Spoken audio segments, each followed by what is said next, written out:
ruang kosong, ya, ruang kosong yang fungsi paling utamanya itu adalah menyeimbangkan tekanan udara yang ada di dalam kepala, ya. Sebab apa? Kalau kepala kita tidak seimbang tekanan udaranya, ya minimal kita akan merasa pusing yang berlebihan. Selain itu juga ada otot, ya, ada otot biasa, gitu ya. Nah, kemudian ada pembuluh darah vena, saraf, hipoglandula, glandula saliva, juga arter. Ya. Jadi pada dasarnya sama dengan wilayah-wilayah yang lain. Nah, cuman bedanya kalau di kepala itu ada glandula saliva. Ya. Ada glandula saliva.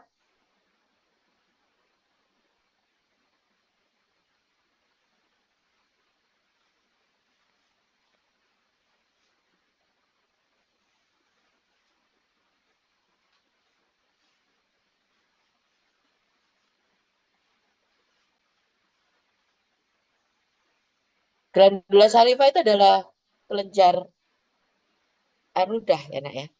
Ya, di kepala itu ada spesifik, sedangkan kalau kita ngomong lipoglandula, ya berarti kita berbicara kekebalan, ya, kekebalan. Kita lanjutkan ya nak ya. Nah, titik orientasi untuk topografi anatomi yang patut kita ketahui diantaranya adalah ini adalah apa ini? Foramen infraorbitalis, ya. Kemudian ini adalah tuber fasciae, ya. Kemudian ini adalah processus coronoideus, os mandibula, ya. Kemudian ini adalah processus mastoideus, ya. Semua telah kalian pelajari saat kalian belajar osteologi dari tengkorak, ya, aksial. Hati-hati ya, aksial dengan aksila beda ya.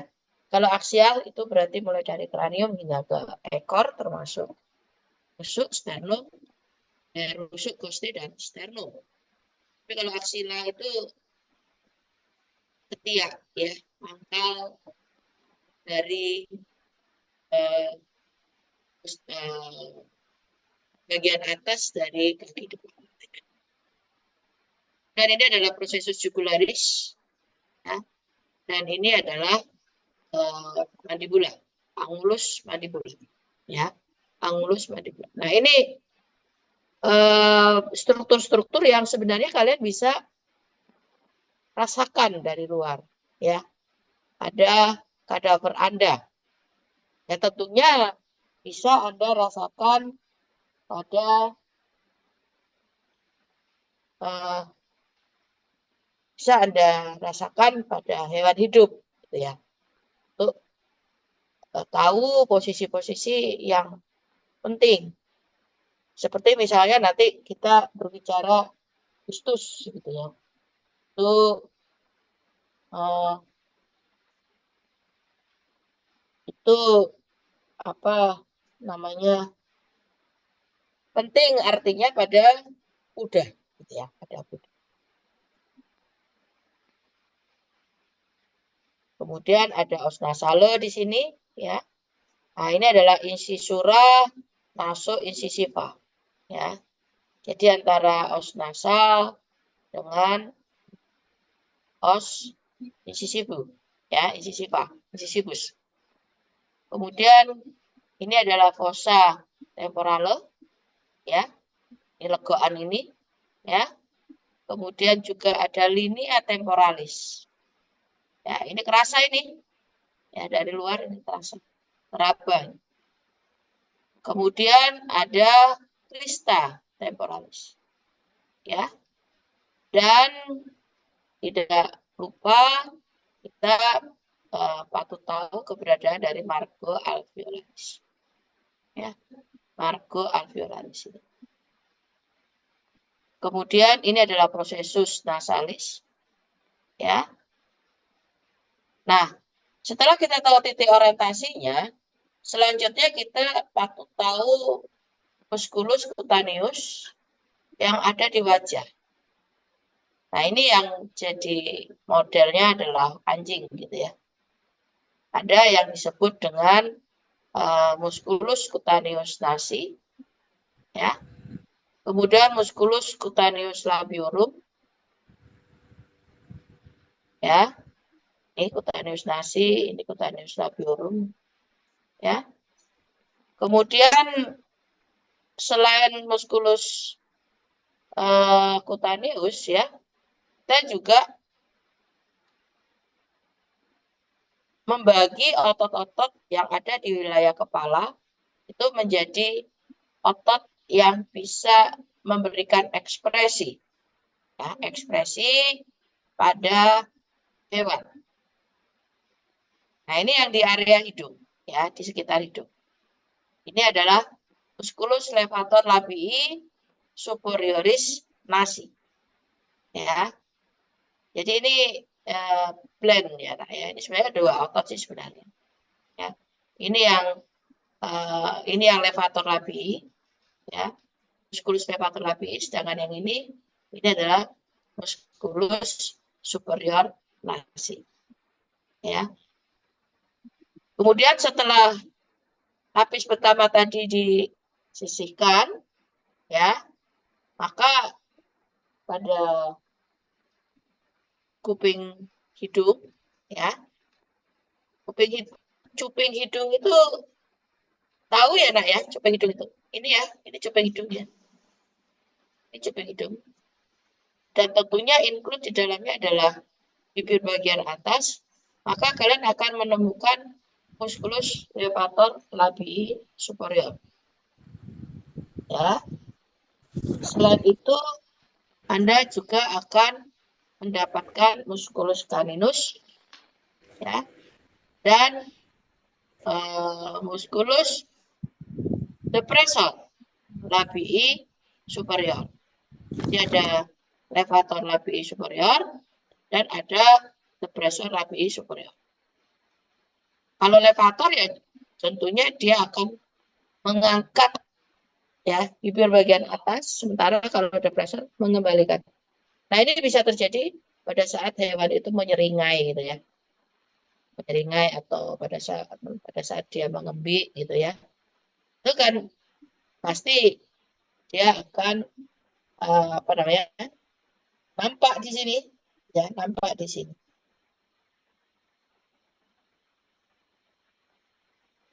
Jadi di sini ada gerakan hidung, mata, telinga maupun bibir. Itu fungsi otot ekspresi. Yang kita bicarakan tadi yang di area hidung gitu ya. Selain itu juga bisa menyebabkan hewan itu nampak tersenyum atau ini ilustrasinya sederhana ya. Dia tertawa dan bahkan mungkin menampakkan wajah marah ya. Seperti halnya hewan itu bisa marah, kita bisa lihat itu dari ekspresi matanya, cara dia menggeram gitu ya. Anjing, kucing itu kan dia kalau marah nggak suka, itu kan kelihatan sekali dia menggeram gitu ya. Kemudian pada saat dia menguap, ya, atau mungkin pada saat dia berkomunikasi dengan uh, berkomunikasi dengan sesama hewannya ya.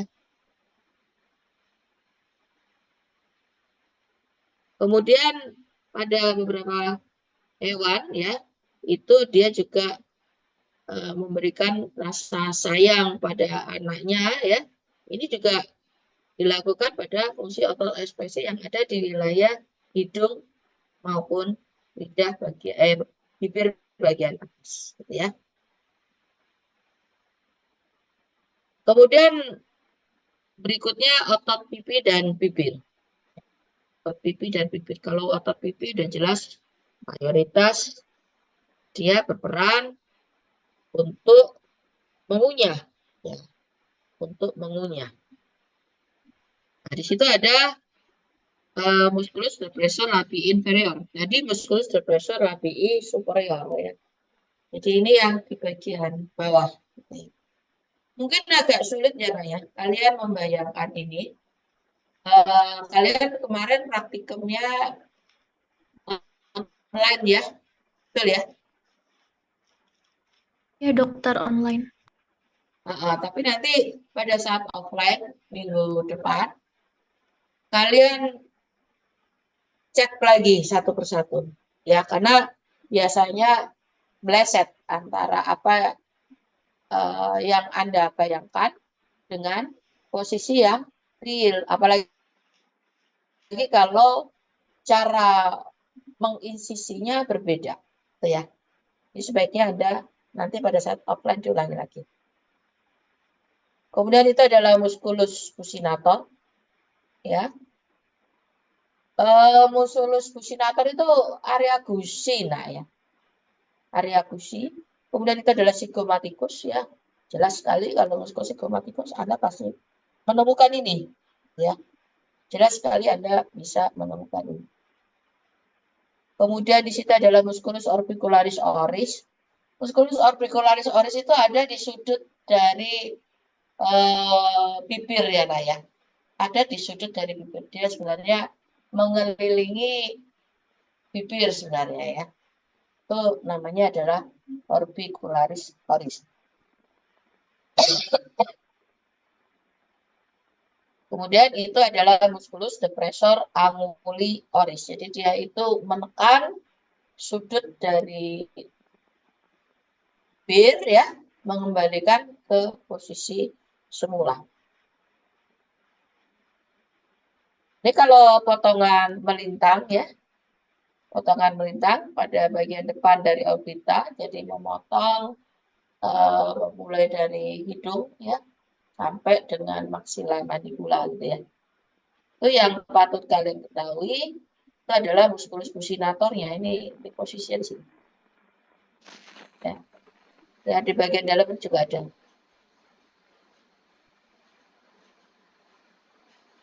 Ini adalah musculus pusinator.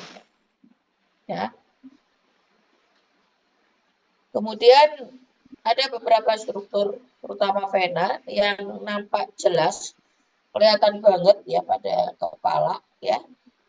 Itu yang pertama adalah vena dorsalis nasi. Ini kelihatan sekali, nah, ya, vena dorsalis nasi.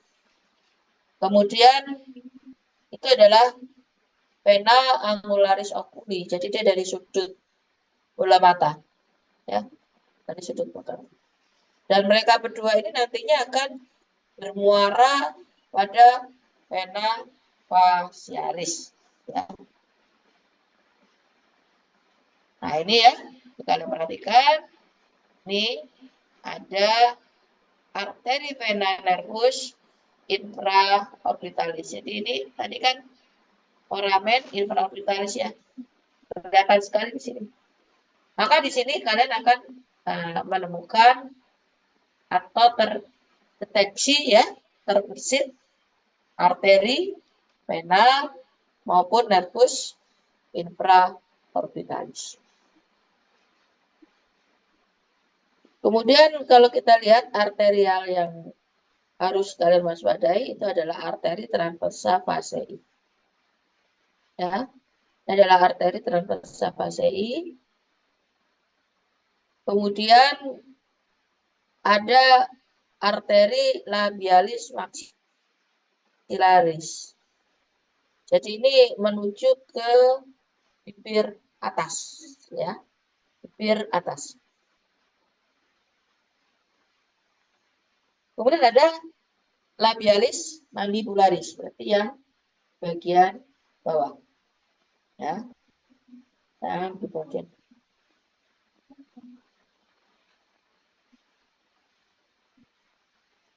Nah, Kalau kita perhatikan ya, ini lapis profundal ya, lapis profundal.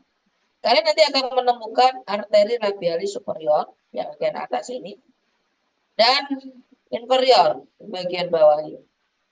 Ya, arteri labialis inferior. Ini ada di area musculus buccinator. Ya, musculus buccinator. Kemudian nervusnya yang harus kalian perhatikan di area ini adalah nervus facialis. Ya. Di mana nervus facialis nanti itu akan dicabang menjadi ramus buccalis dorsalis dan yang ini adalah ramus buccalis ventralis. Ya.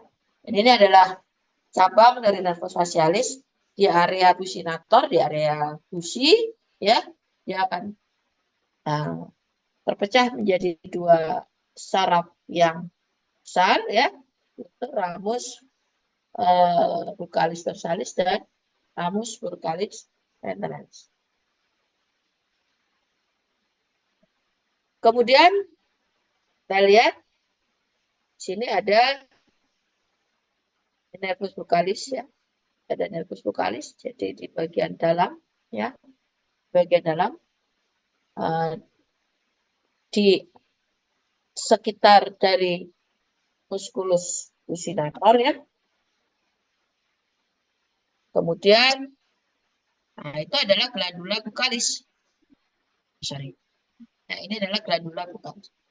Glandula buccalis salah satu kelenjar ludah. Ya. Kalau Anda biasanya kemencer ya, bayangkan makan jak atau apa gitu ya. Kadang-kadang terasa basah ada lapisan pipi sebelah dalam. Nah, itu karena buccalis ini. Ya, karena buccalis ini. Nah, kemudian pada kuda kalian lihat ini adalah nervus facialis ya. Lihat posisinya adalah nervus facialis dan kemudian ini mencabangkan ramus buccalis dorsalis ya. Dan yang ini adalah ramus buccalis ventralis. Kuda. Jadi kalau kalian perhatikan area wajah itu kebanyakan mendapatkan inervasi dari nervus facialis. Ya, dari nervus facialis. Nah, kemudian itu adalah arteri vena facialis. Ya, arteri vena facialis. Kemudian ada, maaf ya, kok terserang bahasa kantor yang luar biasa ini. Maaf, maaf. Ya, kemudian ada saluran dari glandula parotis. Ya, itu adalah ductus parotis. Posisi ini penting sekali buat kalian ya, terutama pada kuda ya. Karena apa? Sebelumnya otot ekspresi yang ada di area nostril itu adalah lubang hidung dan di area bibir ini biasanya digunakan untuk pacuan ya. Artinya apa ya? Artinya apa? Menunjukkan bahwa aku lebih power daripada kamu gitu ya. Atau dia menyeringai kalau dia mau kawin atau bagaimana ya. Atau juga digunakan pada saat dia merumput sehingga apa? Rumputnya itu tidak masuk ke nostril. Ya.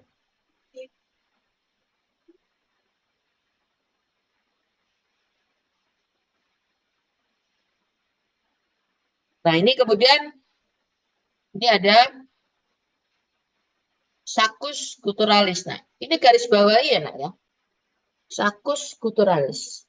Saccus guturalis itu deposit di situ ada pernyataan untuk deposit udara. Dalam pemahaman dia itu digunakan untuk menjaga tekanan udara yang ada di kepala.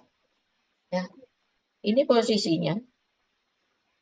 Ya, ini adalah divertikulum nasi. Jadi ada dua area yang penting untuk deposit udara. Yang pertama adalah divertikulum nasi, dan yang kedua adalah saccus scutularis. Ya, jadi apakah dia sinus? Jawabannya enggak. Ya, kalau sinus itu rongga di bagian tulang, yang rongga kosong yang ada di bagian tulang. Ya.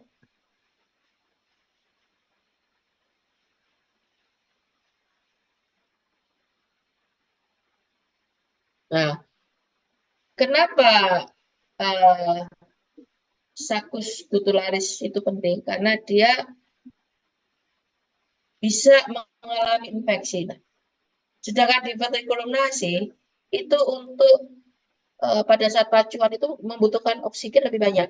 Maka divertikulum nasi ini bisa membantu menyimpan udara pada saat mereka melakukan pacuan. Nah, tolong digarisbawahi untuk yang infeksi ini.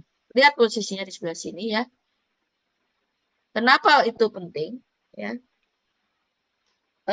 di kedua bagian ini kadang kalah. Ya. Jadi ini adalah bagian dari saccus scutularis ya. Jadi dibalik dari cuping. Nah, dengan batas ini. Dan ini adalah bagian saccus scutularis. Ya. Nah, di bagian ini ya, ini saccus scutularisnya. Kalian perhatikan, di sini banyak sekali dia di sekitar saccus scutularis itu, ya, banyak sekali eh, pembuluh saraf ya, dan pembuluh darah. Kalian lihat ya, ini nervus ke 11, ini nervus ke 10, ya. Nanti yang ketiga ya, pertemuan ketiga kalian harus hafal ini 12 saraf kranial ya, 12 saraf kranial. Ini nervus yang ketujuh facialis ya. Ini nervus yang ke-9 subpharyngeus. Kemudian kalau perhatikan di sini juga ada tendo dari sternoclephalicus. Kemudian ada uh, pembuluh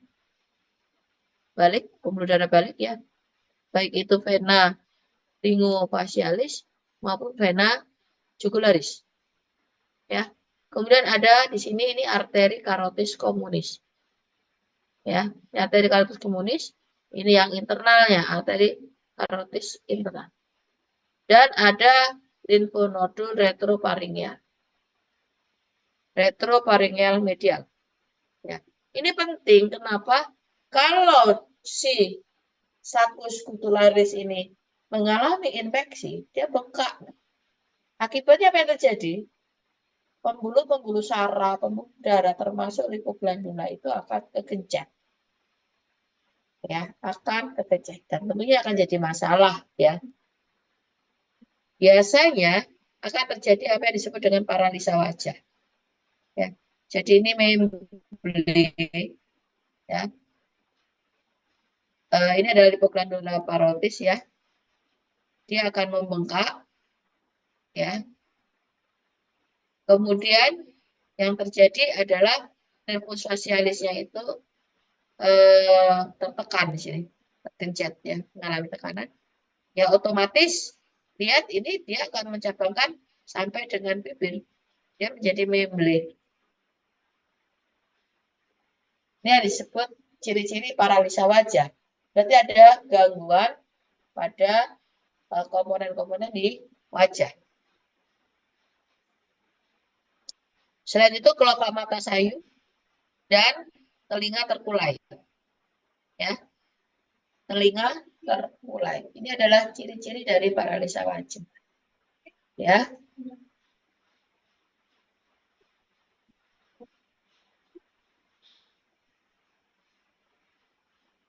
Nah, ini kalau kalian perhatikan, ya, pada kuda, posisi dari arteri facialis itu sangat di superficial, Mak.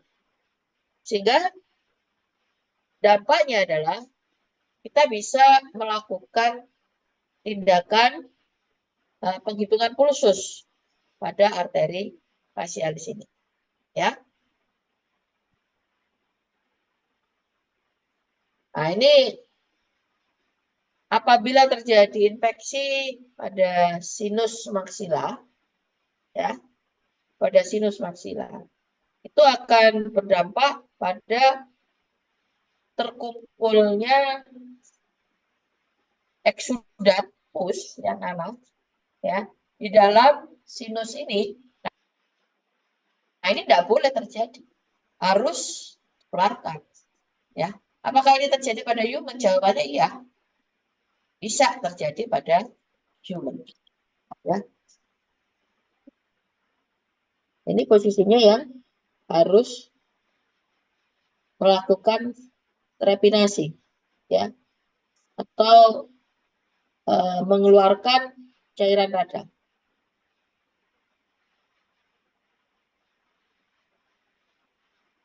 Ini ya, ini ada sulcus infraorbitalis sebagai titik orientasinya, ya, itu kurang lebih di atas dari foramen infraorbitalis, ya.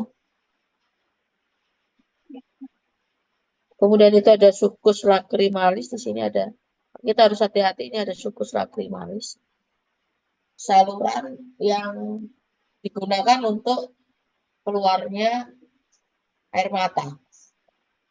Kelihatannya air mata itu keluar dari sudut mata yang sebelah dalam. Tapi sebenarnya produksinya, kelenjar air matanya itu ada di tempat yang berseberangan.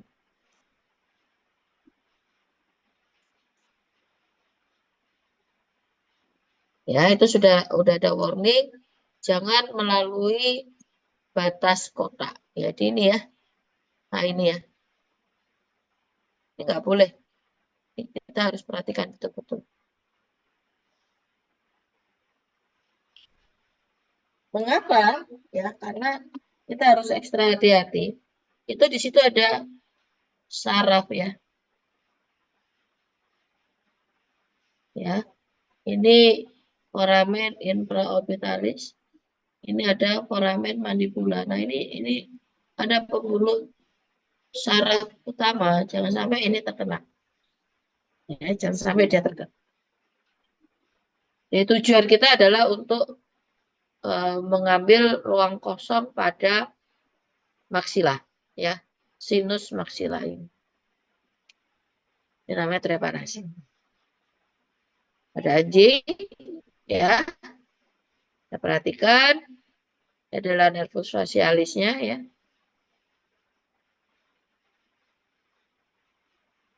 Kemudian ini adalah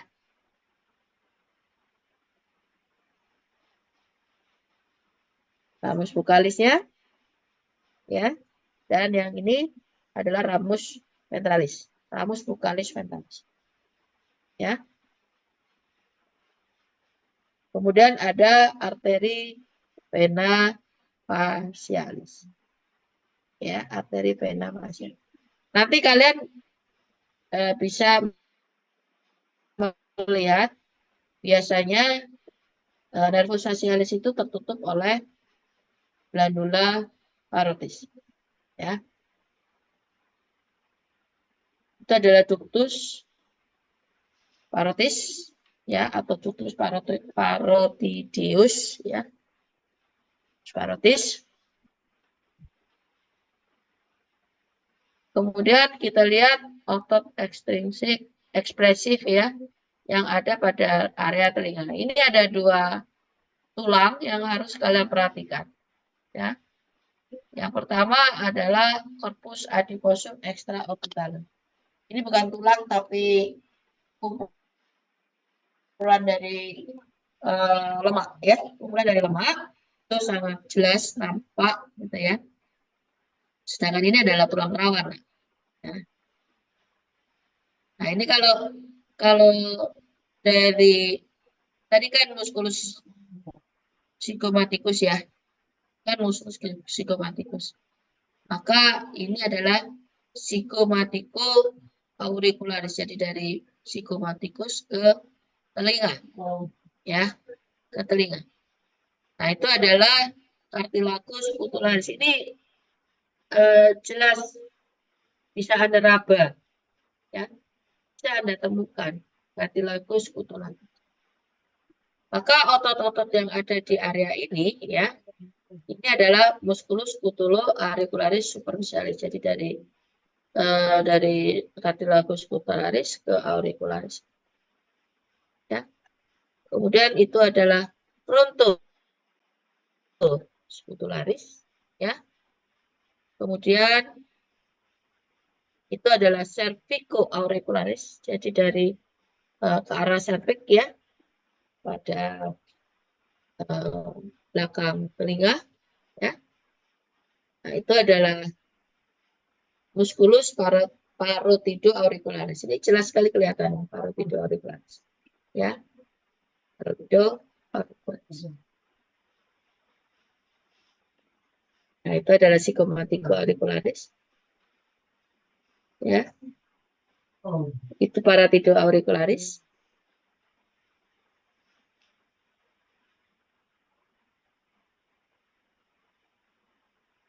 Kita lanjut.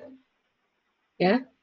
Arterinya ya yang di sekitar telinga itu ada arteri temporalis superficialis, ya, temporalis superficialis.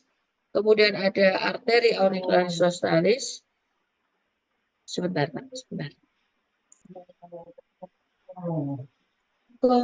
Aku lagi kasih kuliah. Saya sudah pamit dari tadi kan? Aku sudah pamit toh?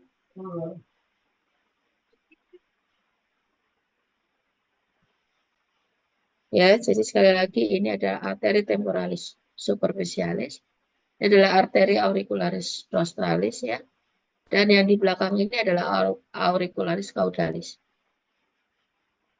Kemudian ini yang ke arah kornu, ke arah tanduk, ya, arteri cornualis. Ya. Bagaimana dengan sarafnya? Ya. Maka di sekitar telinga kalian akan mendapatkan nervus auricularis magnus, ya. Kemudian ini yang ada di bagian belakangnya. Kemudian Anda akan menemukan nervus auricularis auriculopalpebralis. Jadi dari telinga juga ke palpebrae, kelopak mata. Nah, pada saat potong tanduk ya, itu yang harus kita perhatikan adalah keberadaan dari nervus auriculopalpebralis dan arteri nervus cornualis. Harus hati-hati gitu ya. Jangan sampai kebablas.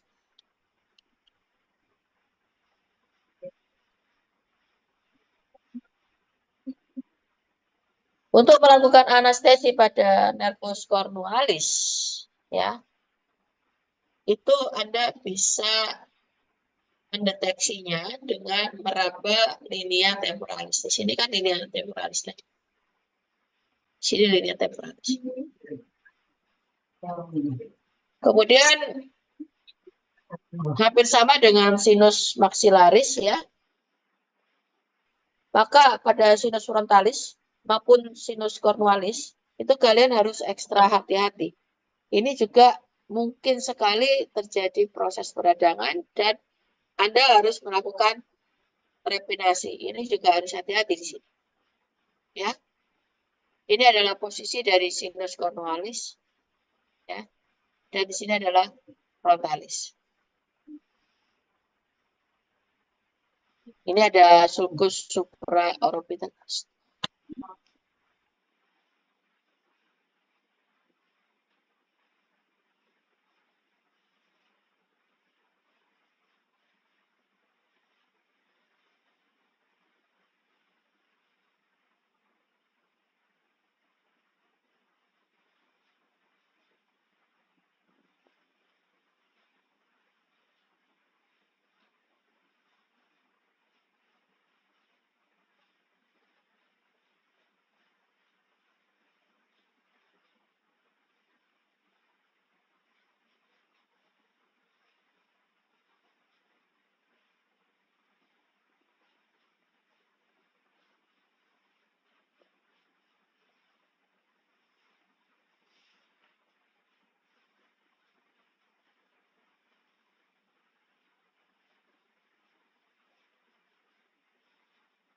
Maaf ya, terganggu dengian dari Bapak.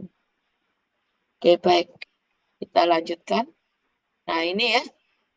Ini adalah septum, transversum, sinosum pada osis frontalis. Jadi, dia itu ada suatu struktur transversus ya, membran gitu, yang memisahkan, yang membentuk sinus-sinus pada os frontalis. Nah, ini harus hati-hati. Jangan sampai ada cairan yang masuk ke situ sehingga memungkinkan terjadinya infeksi. Memungkinkan terjadinya infeksi.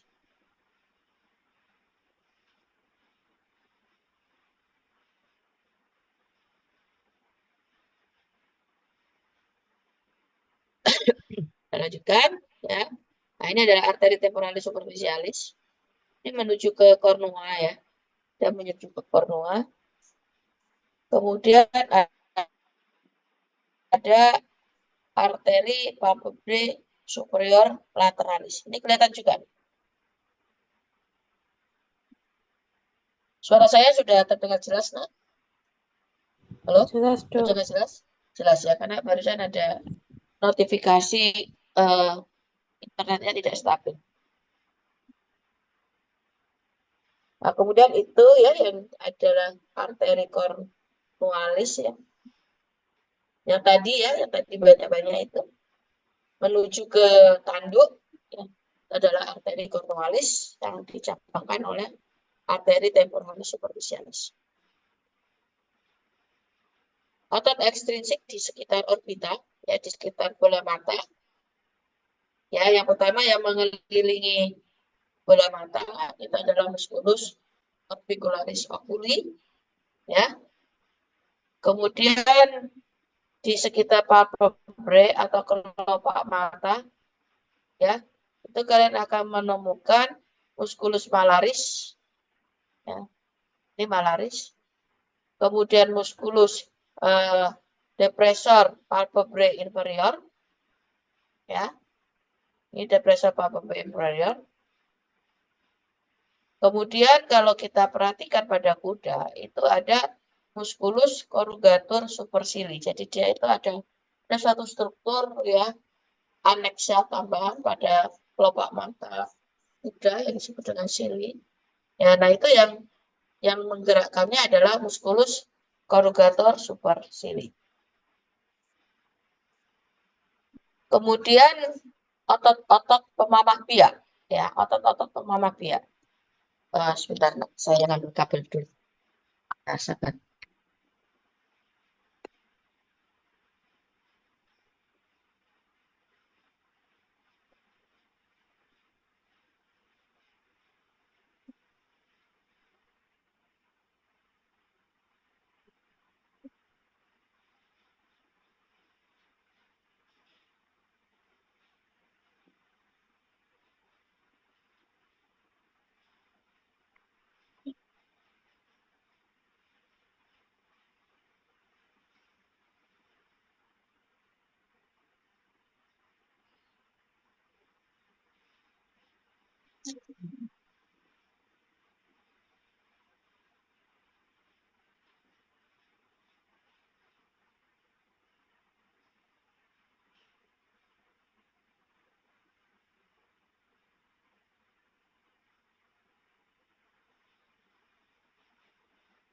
Baik, terima kasih sudah menunggu ya.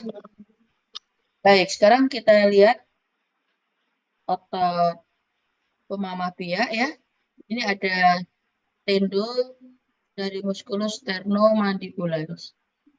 Ya, jadi kalau kita lihat sternomandibularis, sternum ya, dia memang memanjang sampai dengan batas sternum memang ya. Jadi dari sternum ke mandi.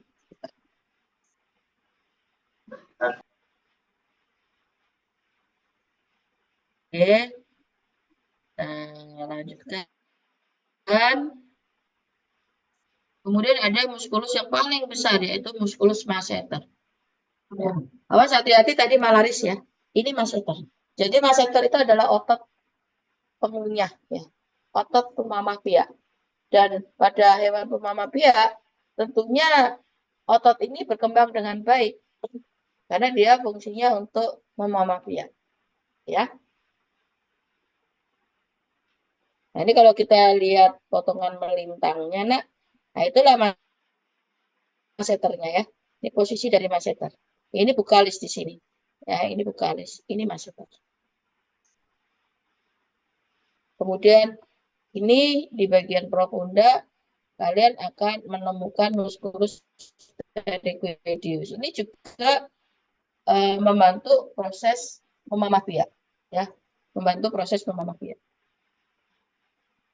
Kemudian itu adalah musculus temporalis, ya, musculus temporalis di sini. Ini ya, kalau ini kalian perhatikan, ini mandibulanya, ya, itu di apa namanya, diinsisi dan dikuatkan ke lateral, ya, dibuka gitu ya. Sehingga kalian akan menemukan musculus digastricus, ya, musculus digastricus. Ini osioid ini, nah, ya, tulang lidah. Sebentar ya.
Oke, saya lanjutkan ya. Jadi ini adalah musculus digastricus ya. Nah, itu adalah occipito-hyoideus. Jadi otot-otot ini itu melekat pada osioid, nah, tulang lidah, tulang lidah. Yang ke arah occipital, occipital. Bagian belakang dari tengkorak ya. Kalian kemarin sudah belajar tengkorak, tentunya kalian masih ingat ya. Dan mudah-mudahan kalian ingat ya, karena itu basicnya. Kalau kalian nggak ingat posisinya ya agak sulit ya, agak sulit. Nah, ini adalah musculus mylohyoideus. Ya, jadi kalau kita makan lidah, salah satunya otot yang kita makan ya mylohyoideus ini. Seratnya lunak gitu ya. Seratnya lunak.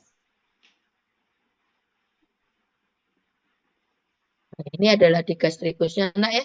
Jadi dia punya dua venter ya. Dia punya dua venter yang dibatasi oleh suatu tendo di sini. Makanya disebut D ya, D. Nah, itu adalah occipito-hyoideusnya. Ya, ini occipito-hyoideus. Ini osioid. Kemudian di bagian depan ini adalah Miloioideus. Nah, itu Styloioideus. Ya, Styloioideus. Arteri vena pada rahang bawah, pada mandibula, itu yang patut Anda waspadai. Itu adalah arteri transversa facialis. Ya. Ingat ya, transversa facialis dengan facialis beda loh ya. Ya, arteri transversa facialis. Kemudian itu adalah vena facialis dan ductus parotis. Ya, ini ramus vokalis yang dorsalis, itu ramus vokalis yang ventralis, ya. Dan yang ini yang hijau ini, ya, yang hijau ini adalah ductus parotis.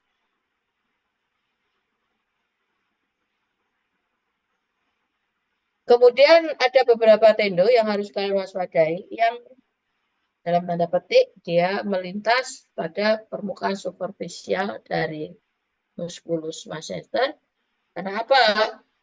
Pada dasarnya dia juga membantu proses memamah biak sebenarnya. Ya, yang pertama adalah sternomandibularis. Ya, ini ya sternomandibularis. Kemudian, sorry, ini sternomandibularis ya, dan ini kalian perhatikan ini terpecah ya, yang dia melekat, sebenarnya dia melekat pada ramus vokalis, ramus vokalis pada korpus mandibula. Ya. Jadi masseter itu mengisi korpus mandibula. Korpus mandibula. Kemudian kalian perhatikan di sini ada ini adalah glandula parotis ya, glandula parotis. Nah yang di bawah ini adalah lipoglandula parotis ya, lipoglandula parotis. Jadi kalau yang banyak-banyak ya, yang banyak-banyak ini adalah kelenjar saliva ya, glandula parotis. Sementara di baliknya itu ada satu struktur ya seperti kacang kayak biasanya ya, itu adalah glandula parotis. Jadi ini yang dikuakkan ini ya, yang dikuakkan ini adalah ini lipoglandula parotis ya. Ini lipoglandula parotis, ini adalah glandula parotis. Ingat ya, kalau kita ngomong lipoglandula berarti yang kecil yang berhubungan dengan kekebalan tubuh, imunitas. Sementara kalau kita ngomong glandula pada wilayah kepala itu yang berhubungan dengan saliva ya, air liur.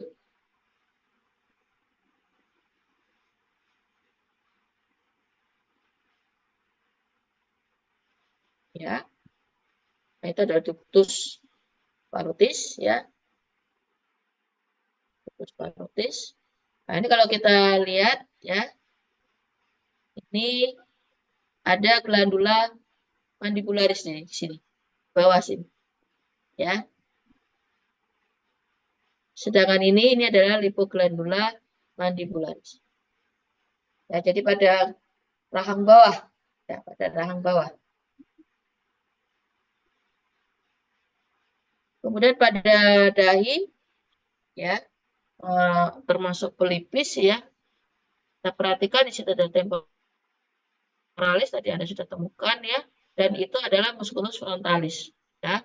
Yang kita harus waspada di baliknya itu ada os frontalis yang banyak mengandung sinus, ya, yang harus juga kita waspadai kalau terjadi infeksi. Nah, pada beberapa hewan itu ada otot ya yang fungsinya untuk membantu mengangkat anak ya. Jadi dia kayak misalnya kucing itu ya, kucing kalau kita perhatikan kok gampang mengangkat anaknya gitu ya, di tengkuknya ditarik, digigit gitu, kemudian dibawa ke sana kemari. Kok ya nggak lepas gitu ya. Nah, itu salah satunya yang berperan di sini adalah musculus temporalis dan musculus frontalis. Ya, jadi kalau kita perhatikan di temporalis ini. Ya. Kemudian lidah. Sekarang kita bicara lidah. Kalau tadi kita berbicara ekstrinsiknya, termasuk masseter, ya. Sekarang kita berbicara intrinsik dari lidah. Pertama, yang harus kita perhatikan adalah musculus hyoglossus. Ya, ini adalah hyoglossus. Kemudian ini dibalik dari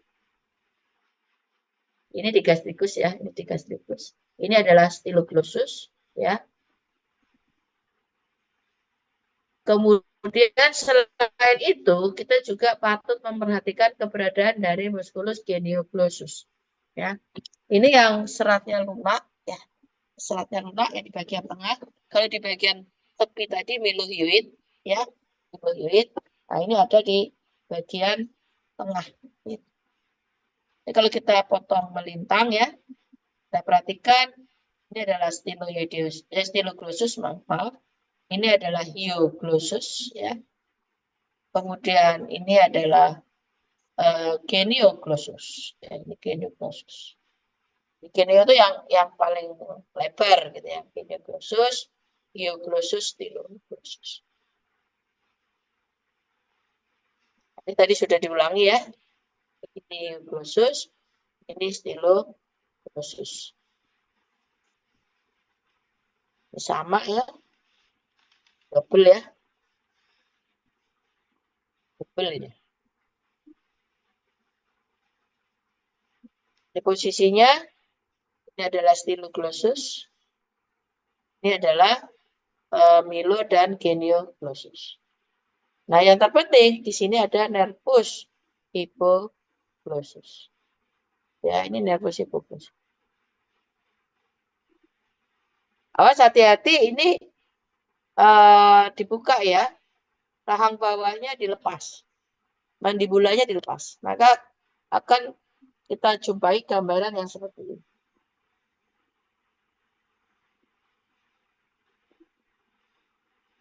Oh, sorry, saya salah, nak. Ini yang hipoglossus di bawah. Ini kelompok otot glossus, ini yang di bawah. Ini adalah lingualis. Maaf, saya salah. Ya, itu adalah nervus lingualis. Nah, potongan melintangnya, ini kalian perhatikan. Ini yang seperti kantongan ini adalah pilohyoideusnya ya. Kemudian di dalamnya kita ketemukan genioglossus ya. Geniohyoid, ini genioglossus. Awas, ini geniohyoid, ini genioglossus. Ya. Kemudian ini ada nervus lingualis besar di sini. Ya. Nah, otot-otot hyoid tadi, stylohyoid, ya. Kemudian ilohyoid, ya, itu fungsinya adalah membantu pada saat dia ngencot, ya. Jadi pada saat dia ngencot, itu dibantu oleh otot-otot hyoid tadi. Sehingga apa? Dia bisa, ya sama dengan Anda kalau sedot air menggunakan straw, sama dengan itu, ya. Itu yang berperan adalah otot-otot hyoid. Oke, baik. Saya kira sampai di sini. Mungkin ada yang ingin ditanyakan, silakan. Ada yang ingin ditanyakan? Tidak ya? Kalau tidak, saya lanjutkan. Tadi ada beberapa yang belum absen ya.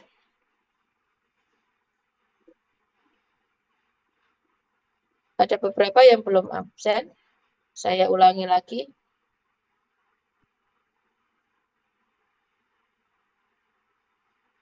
Mudah-mudahan masih bisa ya. Biasanya dia nggak mau.